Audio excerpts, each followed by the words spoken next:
Yang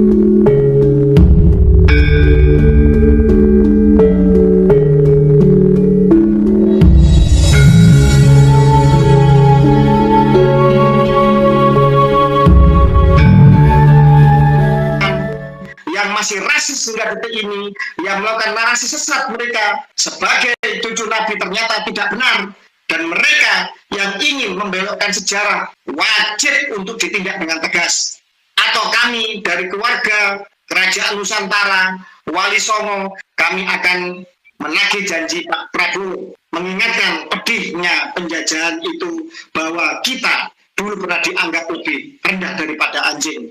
Saya tahun 78, Letnan 1 Prabowo Subianto. Waktu kita dijajah, selalu ada papan-papan prasasti-prasasti yang menceritakan atau yang menggambarkan atau yang memerintahkan dilarang untuk anjing dan pribumi. Verboden voor honden en inlander. Honden and inlander. Jadi anjing dulu baru kita di bawah anjing. Ada seorang yang mengaku, oh saya paling agama, oh saya menteri agama. Dulu pas lahirnya nggak diazanin, saudara. Dulu pas lahirnya ini digonggongin sama anjing. Makanya nih Yakut nih, kalau Yakut meninggal jangan suruh azanin, panggil anjing suruh menggonggong depan jasadnya, saudara. Kalau Imam Ubaidillah jadi fitnah, kurang ajar tidak? Biarkan atau lawan? Biarkan atau lawan? Takbir! Tembak! Menangis air mata! Dibunuh! Siap mati! Siap hancur! Allah! Yakut dengan iblis sama atau tidak? Yakut dengan iblis sama atau tidak? Saya katakan, hei kalian provokator. Jadi walaupun orang itu pandai bicara, tapi menjadi provokator untuk perpecahan bangsa dan negara kita, jangan diikuti walaupun Habib sekalipun. Bahwa bangsa ini pernah mengalami pedihnya rasisme, tetapi anehnya ketika kita merdeka, rasisme itu masih ada. Kaum Ba'alwi Habaib Yaman ini masih menerapkan rasisme. Dan kalau mau jadi ulama zaman sekarang nggak harus pondok pesantren, enggak. Kalau mau jadi kiai, mau jadi ustadz zaman sekarang nggak harus mondok, saudara. Tukang mabok, tukang judi, tukang zina, mau jadi kiai gampang. Tukang mabok, tukang judi, tukang zina, mau jadi kiai gampang. Beli sarung BHS, beli gamis, beli koko, beli udeng, beli itek, langsung keluar rumah juga dipanggil kiai, badai ke mana? Kalau Anda menolak nasab seseorang, kau bukan anak ayahmu. Atau ada seorang Habib, Anda bilang, kau bukan Habib, kau bukan turunan Nabi. Itu hukumnya sama juga Anda menuduh ibunya berzina dengan orang lain.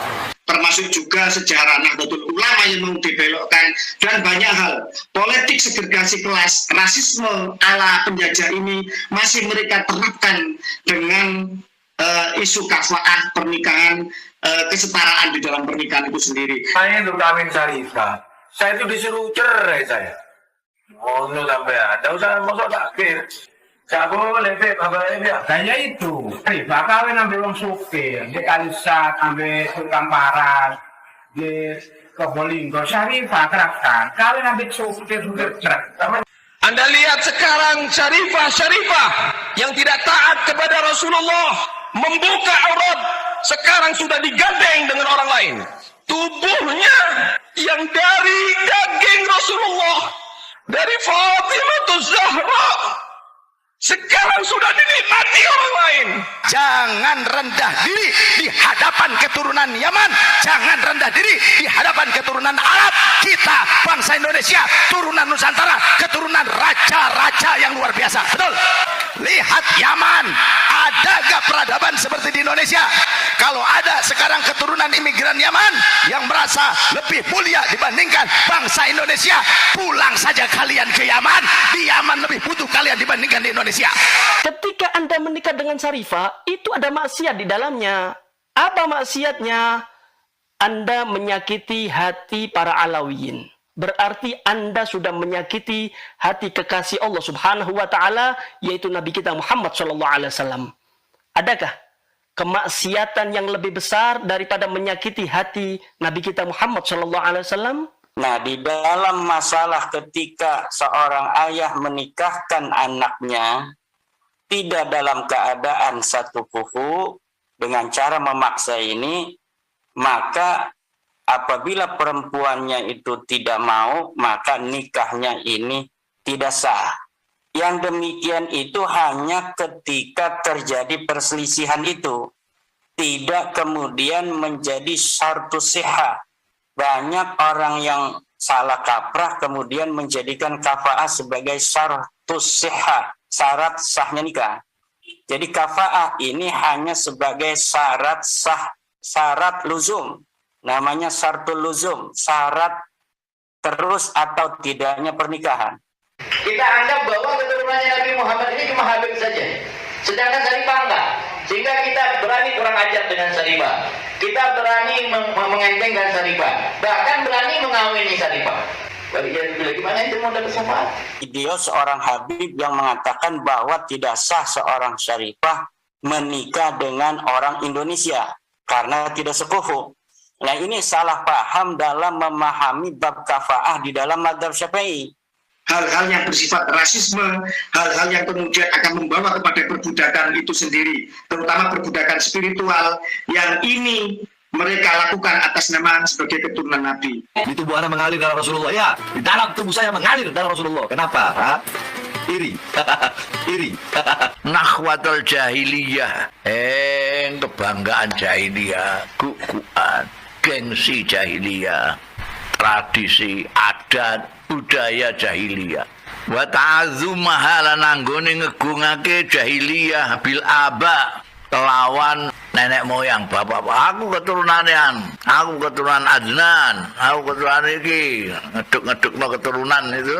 Tafakhur bil aba itu termasuk nahwatul jahiliyah. Tetapi ini imigran yang baru datang, yang tidak tahu menahu tentang sejarah bangsa, difasilitasi oleh penjajah, tiba-tiba berlaku arogan. Awas, jangan jadi ulama cokloan kau.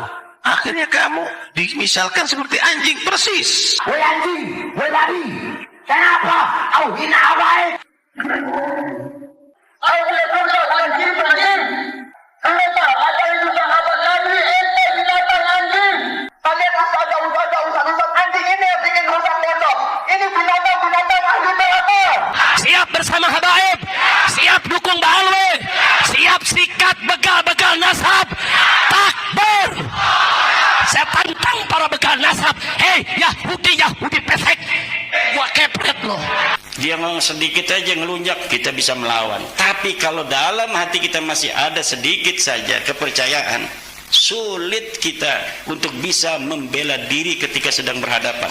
Karena yang kita inginkan kecintaan Rasulullah. Ini saja yang ada di otak kita, kecintaan Rasulullah, barokah, syafaat dari Rasulullah. Sementara sebenarnya orang itu hanya menggunakan nama Rasul untuk kepentingan dia. Dan siapa yang membenci kami, menzalimi kami, mengkriminalisasi kami, Ahlul Bait, anak cucu Rasulullah, engkau sakiti, engkau salimi, engkau celakai. Karena di akhirat akan Allah bangkitkan engkau bersama orang-orang ini. Maka hari ini orang yang akan selamat dari kejelekan orang-orang yang mengaku turun Nabi hanya satu. Dialah orang yang tidak percaya bahwa dia adalah cucu Nabi.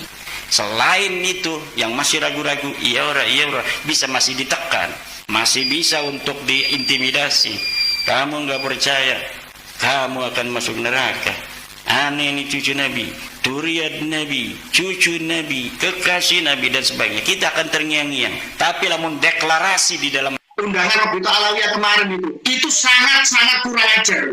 Tiba-tiba mereka sebagai kaum imigran dengan lembaga rasisnya Rabita Alawiyah berani-beraninya mengundang para putra terbaik bangsa termasuk Said Zulfikar, diundang dengan tanpa adab, tanpa konfirmasi. Kiai Imaduddin Usman, tokoh-tokoh lainnya diundang dengan tanpa adab. Ini menunjukkan bahwa rasisme mereka, kekurangan ajaran mereka di bumi Nusantara harus dilawan, harus diakhiri. Anak aja ya Habib, cucunya Nabi Muhammad. Anak cucunya Nabi Muhammad.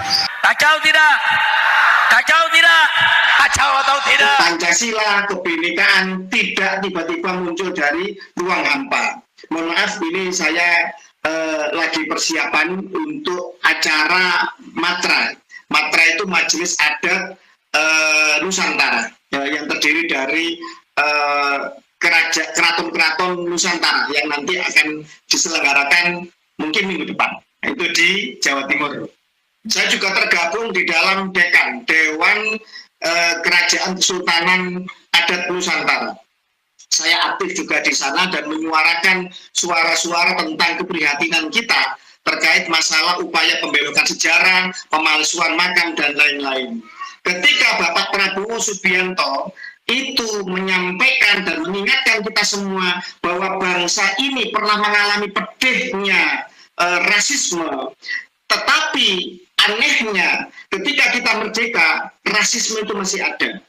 Ada sekelompok orang, saya tuding langsung, tunjuk hidungnya, adalah kaum Ba'alwi Habaib Yaman ini masih menerapkan rasisme. Mereka mengklaim dalam darahnya mengalir cucu Nabi, tetapi ternyata tidak terkonfirmasi baik di Yaman ataupun di Irak, ataupun mereka tidak bisa menghadirkan isbat nasab, apalagi gagal total secara tes DNA. Maka mutlak klaim itu harus mereka ralat dan minta maaf kepada seluruh warga bangsa Nusantara. Terlebih lagi, kemudian setelah klaimnya tidak terbukti benar, mereka mendukung ISIS lah, membuat organisasi radikal lah, merongrong Pancasila dipleset-plesetkan lah, kemudian menghina Sampurasun menjadi campur racun, kemudian banyak adat budaya bangsa yang juga mereka coba hinakan, termasuk juga sejarah Nahdlatul Ulama yang mau dibelokkan, dan banyak hal. Politik segregasi kelas, rasisme ala penjajah ini masih mereka terapkan dengan isu kafaah pernikahan, kesetaraan di dalam pernikahan itu sendiri. Dan ini adalah noda di dalam kemerdekaan kita, noda di dalam alam berdirinya negara Kesatuan Republik Indonesia ini. Kita sebagai pribumi warga bangsa Nusantara yang telah ada ribuan tahun lamanya, yang kemudian menjadi diwakili oleh Kerajaan Kesultanan Nusantara, yang dari entitas ini memberikan kedaulatannya, memberikan wilayahnya, menghibahkan rakyatnya, dan segala macam asetnya juga untuk berdirinya entitas kesatuan sebagai warga bangsa Nusantara yang bernama Negara Kesatuan Republik Indonesia, sangat mengecam hal-hal yang bersifat rasisme, hal-hal yang kemudian akan membawa kepada perbudakan itu sendiri, terutama perbudakan spiritual yang ini mereka lakukan atas nama sebagai keturunan Nabi. Ketika kemudian Bapak Prabowo dengan lantangnya, dengan tegasnya mengangkat kembali isu rasisme yang pernah terjadi di zaman penjajahan Belanda itu, dan kalau tidak salah itu juga beliau angkat ketika diwawancarai menjelang Pilpres itu oleh seorang pewawancara perempuan marga Shihab dari klan Ba'alwi Yaman yang menginginkan, kalau tidak salah ada videonya itu, Pak Prabowo disuruh berkaca. Artinya Pak Prabowo tidak mau berkeberatan, terus menyampaikan itu verboten for Honden and Inlander itu. Jadi sebenarnya Pak Prabowo mungkin di dalam konteks itu tersinggung. Beliau calon presiden, seorang yang punya kapasitas, ternyata disuruh berkaca. Loh, kok tidak kebalik? Harusnya pribumi lah yang berkaca kepada kelakuan mereka selama mereka didatangkan oleh pemerintah Belanda hingga detik ini. Dan kami, keluarga Kesultanan Kerajaan Nusantara, kita telah bersuara lantang, kita telah bernarasi, dan akan kita gaungkan bersama bahwa kita sebagai pewaris yang mewarisi, yang memberikan warisan kepada NKRI ini, kok masih kita-kita saja, para Raja Sultan Nusantara itu, mereka beliau yang mulia itu dengan legowonya memberikan kedaulatannya, restunya, memberikan rakyatnya, wilayahnya, asetnya demi berdirinya NKRI, dan tidak menuntut apa-apa, hanya menuntut marilah jangan lupa sama sejarah, marilah kita sebagai yang memiliki saham kepada berdirinya NKRI jangan dilupakan begitu saja. Tetapi ini imigran yang baru datang, yang tidak tahu menahu tentang sejarah bangsa, difasilitasi oleh penjajah, tiba-tiba berlaku arogan. Termasuk juga itu undangan Rabita Alawiyah kemarin itu sangat-sangat kurang ajar.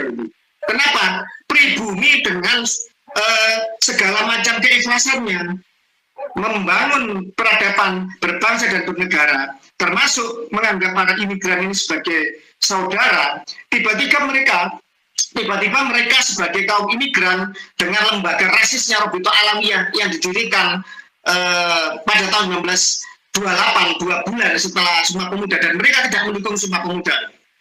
Telah mereka 6 tahun mendukung Sumpah Pemuda, tahun 1934 setelah dikucilkan. Itu berani-beraninya mengundang para putra terbaik bangsa, termasuk Said Zulfikar, termasuk dari keluarga Ali Idrisi yang kakeknya juga berjuang sejak zaman Mataram, di zaman Untung Suropati di Pasuruan. Itu diundang dengan tanpa adab, tanpa konfirmasi. Kiai Imaduddin Usman, sejelek-jeleknya Kiai Imaduddin Usman, masih keturunan dari Arya Wangsakara, pahlawan nasional yang mendirikan Tangerang. Itu juga TB Mogi, itu sama itu pemangku dari Kesultanan Banten yang asli itu. Nasabnya jelas, catatannya jelas, di framing macam-macam. Terus kemudian banyak dari tokoh-tokoh lain yang diundang dengan tanpa adab. Ini menunjukkan bahwa rasisme mereka, kekurang ajaran mereka di bumi Nusantara harus dilawan, harus diakhiri, dan kita masyarakat adat Kesultanan Kerajaan Nusantara akan bersuara lantang untuk itu bersama trah kesultanan yang lainnya, baik itu tidak yang ada di Indonesia sekarang maupun di luar negeri seperti Malaysia, Patani, Mindanao dan lain-lain, bersama juga dengan trah keturunan Wali Songo. Saya yakin trah Kesultanan Nusantara, trah Wali Songo ini sudah membaur di mayoritas warga bangsa Nusantara. Dan kita tidak bicara kasta lagi, kita tidak bicara tentang darah kita mengandung apa, tidak, karena semua kita keturunan Nabi Adam. Perkara kemudian ada keturunan Nabi Muhammad, ya sudah, mau apa kalau memang keturunan Nabi Muhammad. Kalau bukan, ya sudah, kita harus berjuang, kita harus memberikan yang terbaik untuk bangsa ini, bukan hanya mengandalkan nasab yang ternyata kemudian terbukti palsu, pepesan kosong, dan melakukan hal-hal yang di luar konteks kebangsaan itu sendiri. Dan kita wajib marah untuk itu. Kalau kita diam saja, maka kita memalukan leluhur kita. Kita membuat malu para pendiri bangsa ini yang telah berjuang, para pahlawan yang telah mengorbankan jiwa raganya, darah, keringat, air mata, berkorban segalanya demi kemerdekaan kita. Ingat, karena kalau orang sudah keyakinannya kepada Tuhan dibelokkan kepada perbudakan atas nama nasab Nabi, dan kemudian dia disuruh untuk menjadi bomber, untuk menjadi teroris, untuk kemudian menyerahkan hartanya, bahkan menyerahkan istrinya, anaknya, semua asetnya, bahkan kemerdekaannya sendiri pun akan dia serahkan. Ingat itu, si menantunya siapa itu, Imam Rijek itu, Imam Unyil itu, keluar-keluar apa di atas podium waktu dia demo, kami adalah majikan kalian. Bayangkan, kita dianggap sebagai budak mereka. Bung, Anda kebalik, Andalah sebagai pesuruh kami. Kalau kita mau jujur seperti itu yang harus kita sampaikan. Kitalah pemilik negeri ini, jangan dibalik. Mereka kok jadi majikan, ini apa dasarnya? Tapi jadi majikan ini apa? Gitu. Ini yang harus kita luruskan bersama dan sikapi dengan tegas dan keras. Kalau kita mau menerapkan sistem kasta, Bung Ali Kertapati, seperti zaman Majapahit saja. Misalkan kita mau menerapkan sistem kasta, zaman Majapahit, kaum imigran itu hanyalah kasta ke-6. Yaitu namanya Melecia. Melecia ini dibawa, jadi yang pertama itu Brahmana, kemudian Kesatria, kemudian Waisya, kemudian Sudra. Sudra ini masih ada lagi yang di bawahnya, yaitu kalau tidak salah kasta Candala. Ketika ada orang kasta Sudra berani menikahi kasta di atasnya, dia kastanya dibantu